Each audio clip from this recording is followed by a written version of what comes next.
கர்த்தருடைய பரிசுத்த நாமம் மகிமைப்படுவதாக.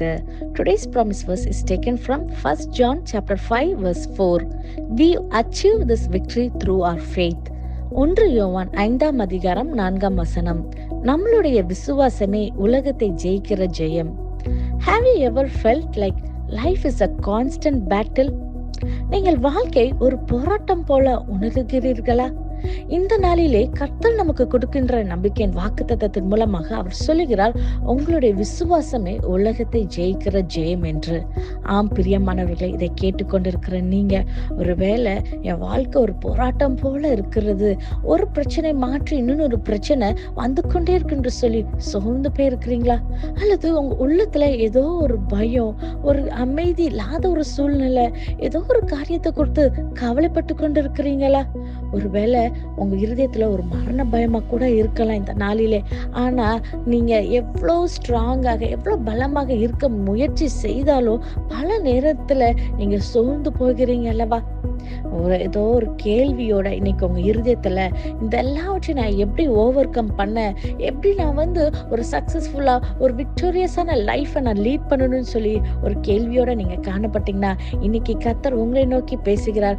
நம்மளுடைய விசுவாசமே உலகத்தை ஜெயிக்கிற ஜெயம் என்று கர்த்தர் சொல்லுகிறார். உலக பிரகாரமாக பல விதமான கிரைட்டீரியாஸ் இருக்குது. நம்ம உலகத்துல சக்சஸ்ஃபுல்லா இருக்கணும்னா நம்மளுடைய பல பலத்தினால இருக்குது, நம்மளுடைய முயற்சினால இருக்குது, நம்மளுடைய ஓன் ஸ்ட்ரென்த்னால நம்ம பல காரியங்களை செய்ய வேண்டிய காரியங்கள் இருக்குது. ஆனா இன்னைக்கு வேதம் சொல்லுகிறது, we achieve this victory through our faith என்று. நீங்க விசுவாசிக்கிற உங்களுடைய விசுவாசமே உங்களுக்கு தேவனிடத்திலிருந்து ஜெயத்தை கொண்டு வருகிறது. ஏனால் அவரே ஜெயத்தை தருகிற தேவனாக இருக்கிறார். பிரியமானவர்களே, நம் வேதத்துல பார்க்கிறோம், 1 சாமுவேல் 17ஆம் அதிகாரத்துல பார்க்கும்போது தாவீதின் கோலியாத்தின் வரலாறை பற்றி போட்டிருக்குது. அதுல தாவீது ஒரு இளைஞனாக, ஒரு சிறு ஆடு மேய்க்கிற ஒரு மனிதனாக காணப்படுகிறார். ஆனால் கோலியத்தை பார்க்கும்போதோ அவர் 6 அடி உயரம் கொண்டவர், அவர் யுத்த வீரர். அவரை பார்த்தாலே எல்லாரும் பயப்படப்படையான ஒரு ஸ்ட்ரக்சர்ல அவர் காணப்படுகிறார் என்று நம்ம போட்டிருக்கு. ஆனா தாவீது ரொம்ப தைரியமாக அந்த கோலியத்தை ஃபேஸ் பண்ணி, நான் இன்னைக்கு போறேன் என்று சொல்லி மிகவும் தைரியமாக போகிறார். அவருடைய விசுவாசம் யார் மேல வைத்திருந்தார்? கர்த்தர் மேல வைத்திருந்தார்.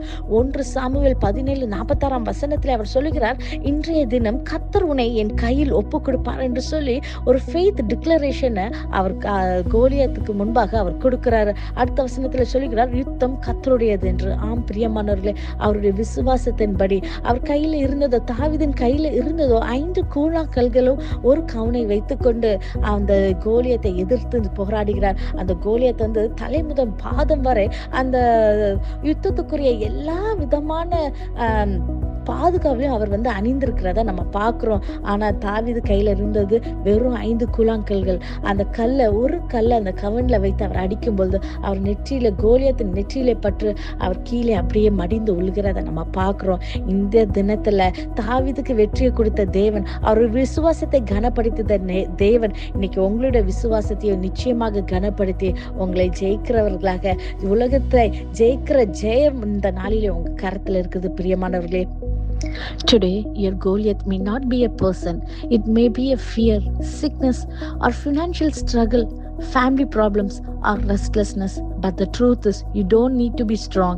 You just need to have faith, because victory is not about your ability, it is about your trust in God.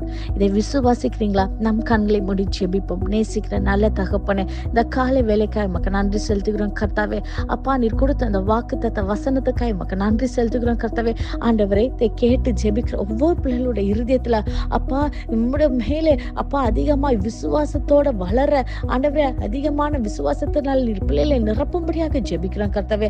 ஆண்டவரே, அந்த உலகத்தை ஜெயிக்கிற ஜெயத்தை தந்து எங்களை பலப்படுத்தி ஆண்டவரே அநேகருக்கு ஆசீர்வாதமான பாத்திரமாய் மாற்றித்தாங்க. காத்துக்கொள்ளுங்க, வழி நடத்துங்க. இயேசுவின் மூலம் ஜெபிக்கிறோம். ஜெபம் கேட்டபடியால் ஆமென்.